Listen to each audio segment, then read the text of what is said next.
Hello again, BookTube. Um, well, I'm back for another video. The first video since my previous video on books that I want to read but you don't have to blew up.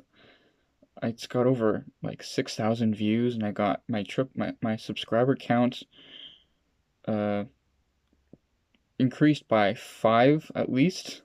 And on one hand, that's surreal, and welcome to my channel. I don't know if I'm now required to do a cute little intro and have this catchy phrase about me being that reading guy, or what I'm required to do now. Maybe I'm supposed to get ring lights and start professionally editing my videos. Uh, I'm kidding, I'm not going to do that. And if I did, well, then I would suspect everyone should start unsubscribing to my channel as soon as possible, because it wouldn't be pretty, I don't think. And so this video is a book haul. I keep telling myself I'm not buying more used books, but I keep buying more used books. And it doesn't help that I recently got another bookshelf that it won't fit in this room, but it'll be placed downstairs. And it's just this vast empty canvas of potential potential potentialities for what I would put on there or how I'm going to organize my books. As you see, I placed my books in every single possible nook and crevice that I can find them in, all along there and all along the top there. These are all double stacked in some areas, so that's a lot of fun, and I can finally justify it now that I actually have a lot more shelf space. But I'm going to get onto it because this might take a while. So, we're going to start off with a lot of nonfiction. I did buy more fiction than I usually do, but I'm going to start off with nonfiction. And the first book is a mass market paperback called The Coming of the French Revolution by Georges Lefebvre. That's a French name. I cannot say that guy's name. I don't know if you can see that. And as you can see, it looks quite old, because I believe this is from, well, this edition is certainly from the 70s. I don't know, it doesn't say, but I know the book itself. As you can tell, The Coming of the French Revolution, it's a book about the French Revolution, and it was published in 1939.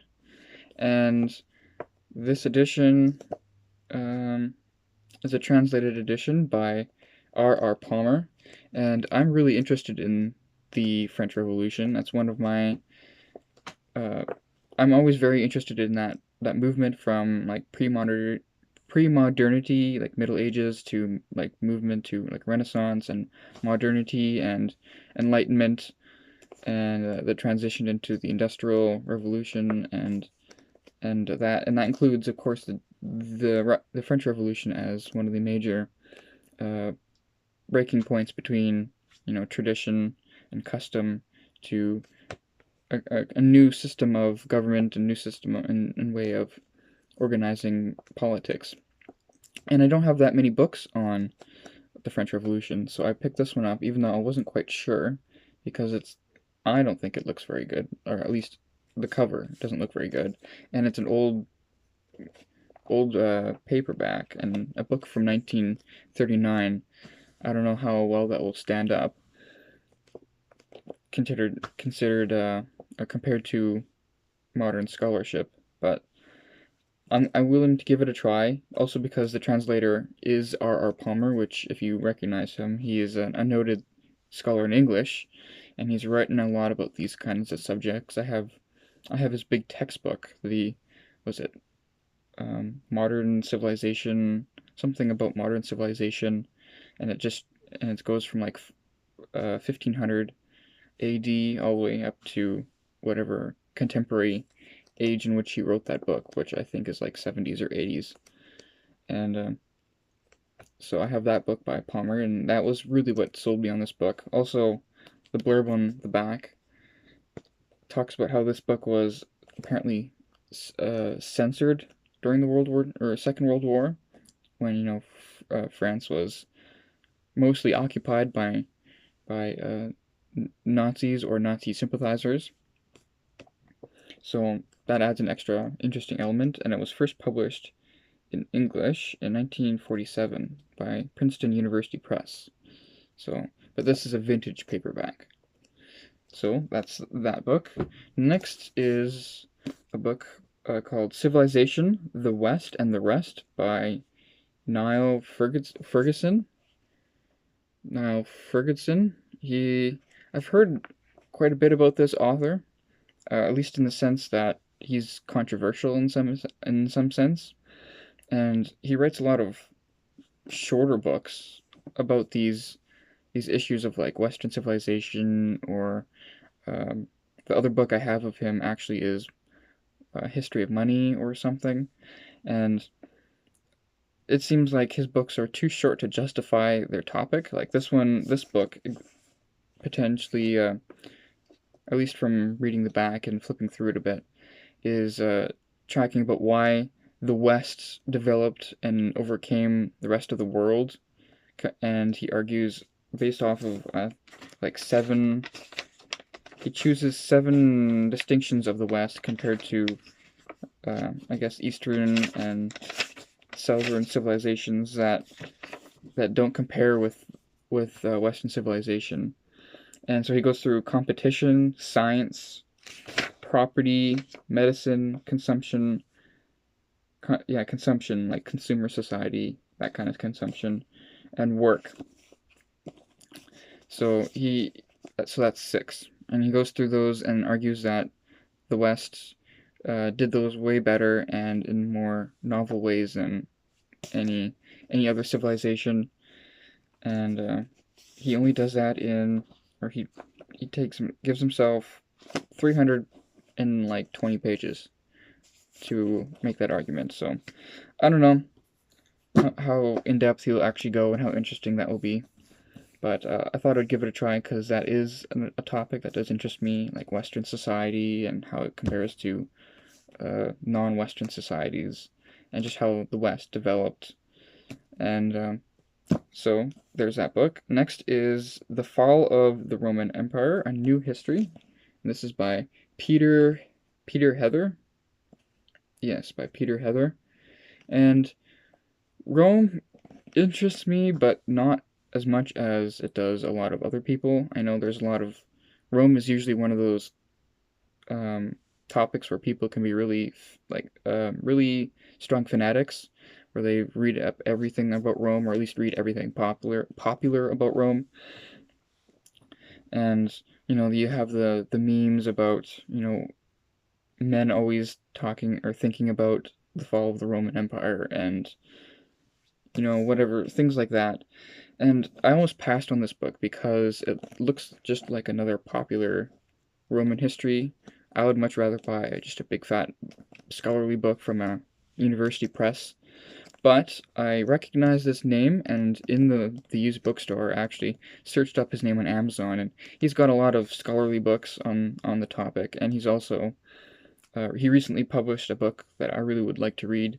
It's like it's a history of Christendom, I believe it's called, and it came out just last year or last year or the year before. And that's the type of book that I really like to read. And so the author seems like a good historian. So I figured for cheap as a used book, I'd give it a try. I don't have a ton of books on Rome. I have a few, enough to fill maybe half a shelf, and then I'll add this one to that. Next is another topic of history that I'm interested in, and this book is called The Italian Renaissance and Its Historical Background by Denise Hay. And it's another short book, and it's just a short book on the Italian Renaissance. I believe it was published, when was it published? In the 60s.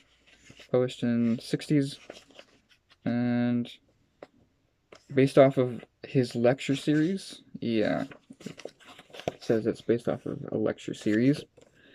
And I really liked the idea of the Italian Renaissance. I have not read any books on the subject, but just its place in well, medieval history, or that bridge between medieval and modern history, is really fascinating, especially since it was localized in one geographical location, but then you get a blossoming of Renaissance ideas after that in other places, including England, and I'm sure there's more, but I haven't read this kind of book in detail, or this subject matter in detail. I just know that it's something I do want to read more about, and even though I don't have much books about Rome, I have even less about the Italian Renaissance. So, and this is published by Cambridge University Press.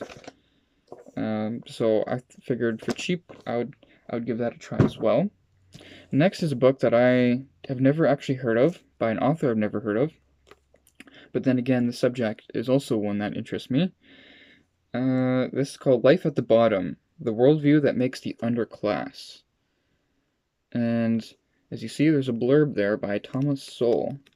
And I've heard of Thomas Sowell, and I've maybe watched a few of his YouTube videos, but I've never actually read anything by him.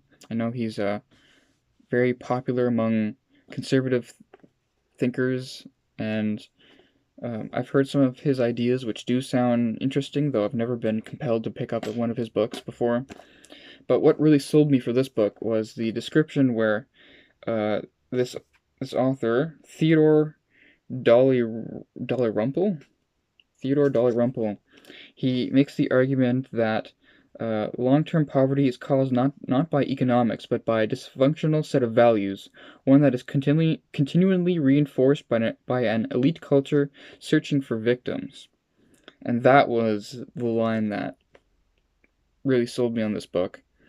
Though I'm not entirely sure how much I'll actually agree with it, or how much he can make that case, because that's a very, from what I understand, that's a very conservative case to make. And this book was published in 2001. So let's see if he convinces me, or how interesting his thesis actually is. Because that thesis can go wrong really quickly, and can really, I don't know, really turn off your audience, unless it's just your audience is people who agree with you, unless you're not trying to actually convince someone. Anyways, moving on to another book. Why We Bite the Invisible Hand by Peter Foster, and the subtitle is The Psychology of Anti-Capitalism. Another interesting book, one I've never heard of, by an author I've never heard of, but this book is, I believe, published by Canadian. So if you don't know, I am Canadian, so this is apparently, at least he used to be, some prominent Canadian author. I assume conservative, because he's analyzing anti-capitalism in a psychological sense. And what I find interesting is, our modern society, or modern culture, at least me as a university student, I see this a lot. There's a lot of just knee-jerk criticisms of capitalism, and of course you can justify that in a sense, but also I think, at least in my perspective, I'm not an economist, and most people who make criticisms of capitalism are not economists. And capitalism has been around for well over 200 years, and it's evolved and shifted and adapted, and I don't know if you want to say reinvented, but I just said it, so maybe that works as well. So I try not to be critical of things that I'm not really knowledgeable about. So reading a book about someone analyzing the psychology of anti-capitalism would be really interesting, because usually it's very emotional and very reactive or reactionary, compared about certain aspects of society that they really don't like, and they just blame that as a wholesale on capitalism, or another favorite is neoliberalism, as these and maybe they're justified. I don't know. I have not dived too deep into the subject of capitalism or anti-capitalism. I don't know how much I really want to, because I'm not economically minded. I am no David Murphy. But I will give that book a try. Next, we move on to different subjects. This one is a bit of an outlier compared to some of my other books that I just showed you. This is called Jesus Through the Centuries, and it's by Yaroslav Pelikan, and the subtitle is His Place in the History of Culture. And it's that subtitle that really sold me. I've never heard of this author either, but I recently at a I had a used book haul that I never actually filmed. It was just a couple of books, and I found a cultural history or cultural look at the story of Adam and Eve, and just a interesting analysis of that book, or at least of that story. I've not heard of that book before, but I just found it used and picked it up, and that concept of analyzing a story or a figure or like a religious figure or a mythological figure, however you want to interpret it, and just following that story and its impact throughout history. Like one character that really interests me is Mary, like the Virgin Mary especially in the medieval times where uh, they're really Mary was invoked for all sorts of reasons and had a whole lot of uh, religious significance at certain points. So, and I believe actually this author writes a book just like that as well, but I have not because I retroactively looked up this author, and he has a ton of books that look interesting. But this one is about Jesus, and what he does with this book, from what I understand, he looks at like why at certain periods of time in history people emphasize this a certain aspect of the Jesus that we get in the Gospels versus another aspect. So, for example, well, I can go here. He goes through like the rabbi, so Jesus as a rabbi or as a teacher, and then you got Jesus as the King of Kings, or Jesus as the Son of Man, or Jesus as the monk that rules the world, or as the divine and human model. And he just goes through like, all the way to the end, like in the 19th and 20th centuries, where Jesus as a liberator. Just all these different aspects of Jesus throughout culture, and how this figure has transformed and morphed and manifested himself in all these different aspects of culture. And I find that cultural history is just very, very interesting, and this will be added to that pile.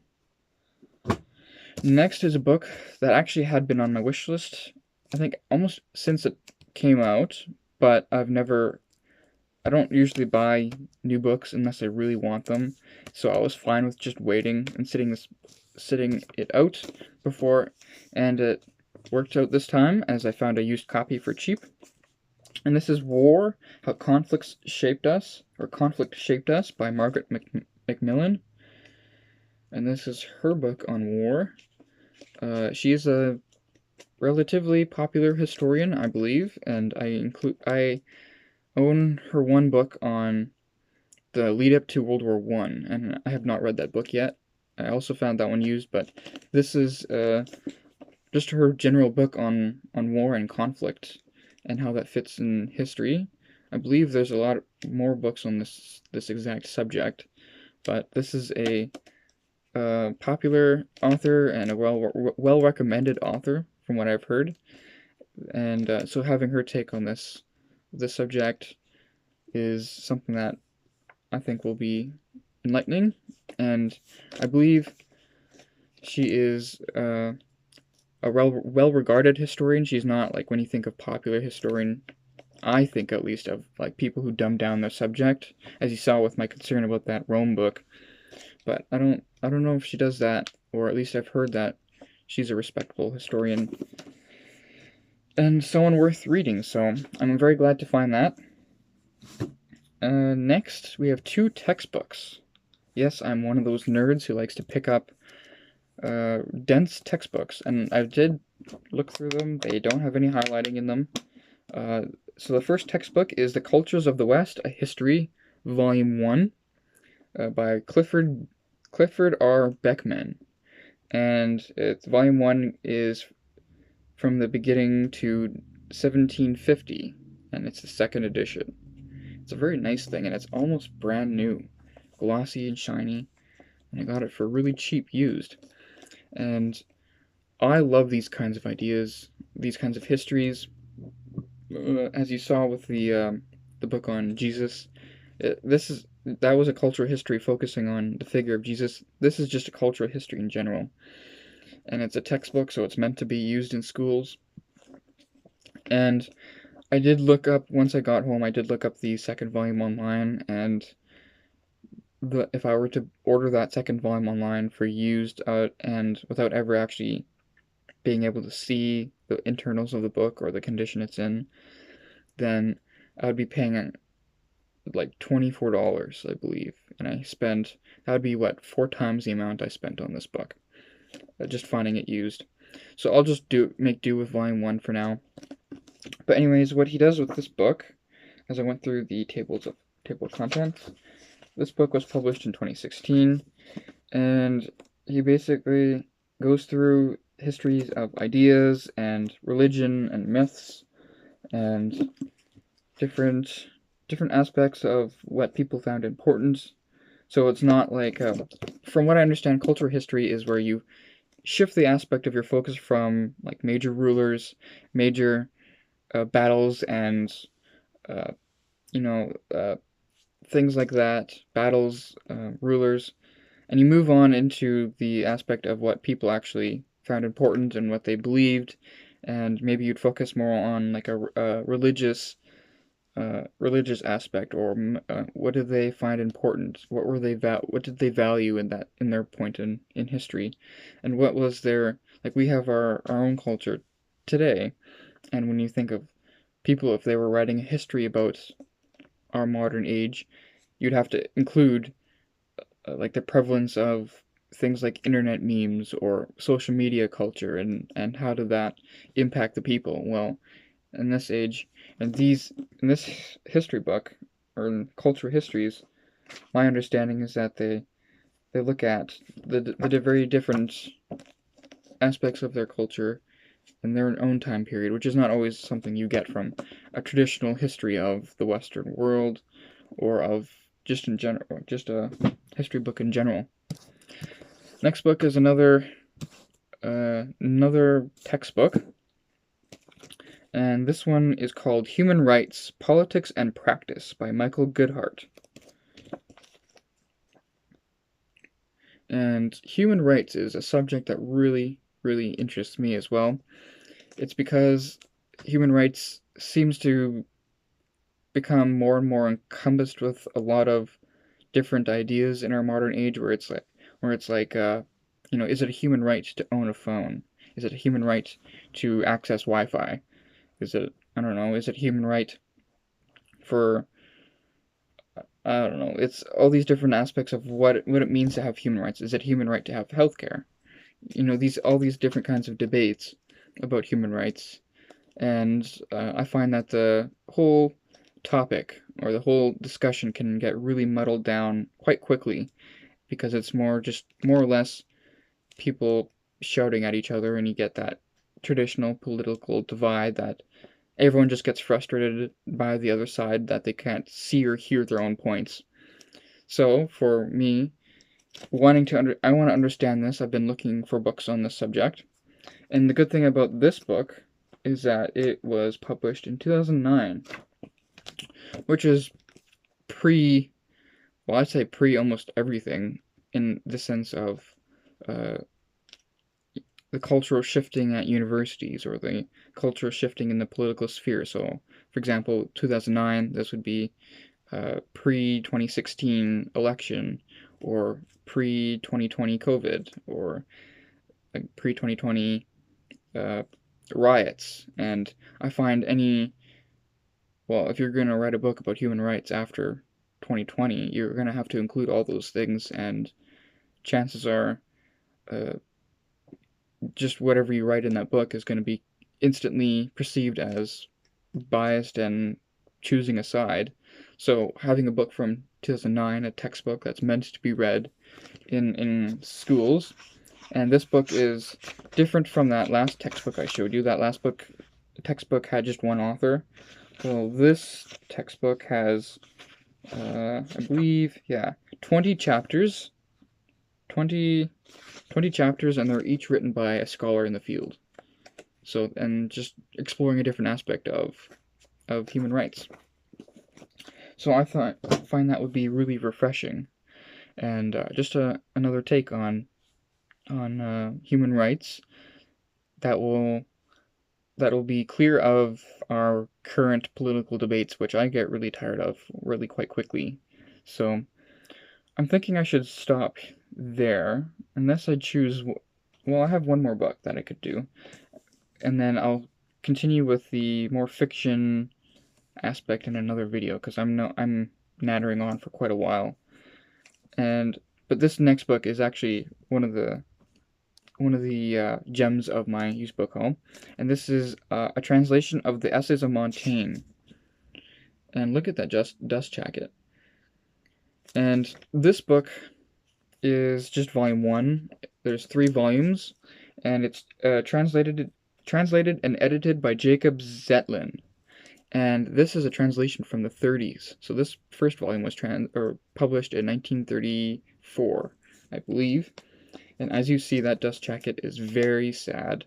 I'm gonna have to. There's almost no way I'm gonna be able to keep this dust jacket, but I would like to keep that front image of Montaine. That would be nice to keep, but the rest of the dust jacket I'll probably have to throw out. And it makes it really good that the dust jacket, or the hardcover, is actually really nicely designed. Very nice. You see just volume 1. I tried looking up to see how much it would cost to get the other 2 volumes, and the most I could find is the 3-volume set being sold altogether for over $1,000 US. So that's not going to happen. I'll just make do with this one volume. I do have another volume. I have the complete Essays of Montaine that Penguin Classics puts out, translated by some Screech is the guy's last name. It's very very interesting last name. That's why I remember it off the top of my head. I've not read Montaine at all. I would really like to. I'm really excited to dive into his stuff. I do have so I have that one volume. I also have a PDF file of the complete Floro translation, which is written in, or at least written post-Elizabethan era, like right around when Shakespeare was dying, or Shakespeare died. Floro came out with his translation.